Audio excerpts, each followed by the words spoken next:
പ്രഭാഷകൻ്റെ പുസ്തകം 23-ാം അധ്യായം 11-ാം വാക്യം നമ്മൾ വായിക്കുന്നു. പതിവായി ആണയിടുന്നവൻ അകൃത്യങ്ങൾ കൊണ്ട് നിറഞ്ഞിരിക്കും. അവൻ്റെ ഭവനം ശിക്ഷയിൽ നിന്ന് ഒരിക്കലും മുക്തമാവുകയില്ല. ശപഥം നിറവേറ്റാതെ പോയാൽ അവൻ കുറ്റക്കാരനാകും. മനഃപൂർവ്വം ലംഘിച്ചാൽ ഇരട്ടി പാപമുണ്ട്. കള്ളസത്യം ചെയ്യുന്നവൻ ശിക്ഷിക്കപ്പെടും. അവൻ്റെ ഭവനത്തിൽ വിപത്തുകൾ വന്ന് നിറയും. കള്ളസത്യം ചെയ്യുന്നത് അല്ലെങ്കിൽ കള്ളശപഥം ചെയ്യുന്നത് മൂലമുണ്ടാകുന്ന ദൂഷ്യഫലങ്ങളെക്കുറിച്ചാണ് വചനം നമ്മളെ ഓർമ്മപ്പെടുത്തുന്നത്.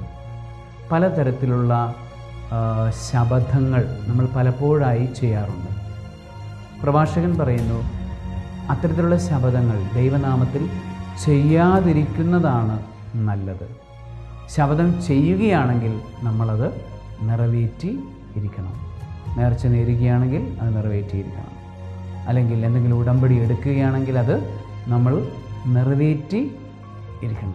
അത് ദൈവവുമായിട്ടുള്ള ഒരു വലിയ ബന്ധത്തിൻ്റെ അടയാളമാണ്. നമുക്ക് അല്ലാതെ തന്നെ നമുക്കിങ്ങനെയുള്ളൊരു ശപഥമില്ലെങ്കിൽ തന്നെയും നമുക്ക് ദൈവമായിട്ടുള്ളൊരു ബന്ധമുണ്ട്. പക്ഷേ ആ സ്വാഭാവികതയിലുള്ള ബന്ധം ഒരു വ്യക്തമായൊരു തലത്തിലേക്ക് ഉയർത്തുന്നതാണ് നമ്മളുടെ ശപഥങ്ങളും ഉടമ്പടികളും. എന്നാൽ നമ്മളത് ബ്രേക്ക് ചെയ്യുന്ന സമയത്ത് എന്നേക്കുമായി പരിപൂർണമായ ബന്ധം നമുക്ക് നഷ്ടപ്പെട്ടു പോകുന്നു. ദൈവ നിഷേധം പോലെ ആയി അത് മാറുന്നു എന്നാണ് നമ്മൾ മനസ്സിലാക്കേണ്ടത്. ആകയാൽ ശപഥങ്ങൾക്ക് പിന്നാലെ പോകാതിരിക്കാൻ നമ്മൾ ശ്രദ്ധിക്കേണ്ടതായിട്ടുണ്ട്. പ്രത്യേകിച്ച് നേർച്ച കടങ്ങളുണ്ടാവാതിരിക്കാൻ ഉടമ്പടികൾ എടുത്തു കഴിഞ്ഞാൽ അത് കൃത്യമായി പാലിക്കാൻ ഒക്കെ നമ്മൾ ശ്രദ്ധിക്കണം.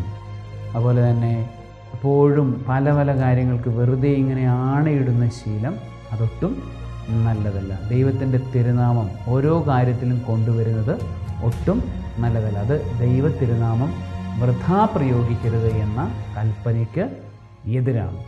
ആകയാൽ സർവശക്തനായ ദൈവം, പിതാവും പുത്രനും പരിശുദ്ധാത്മാവും സകല ഉടമ്പടികളും നേർച്ചകളും പാലിക്കുവാനും നിറവേറ്റുവാനും നിങ്ങളെ സമർത്ഥമായി അനുഗ്രഹിക്കുമാറാകട്ടെ. ആമേൻ.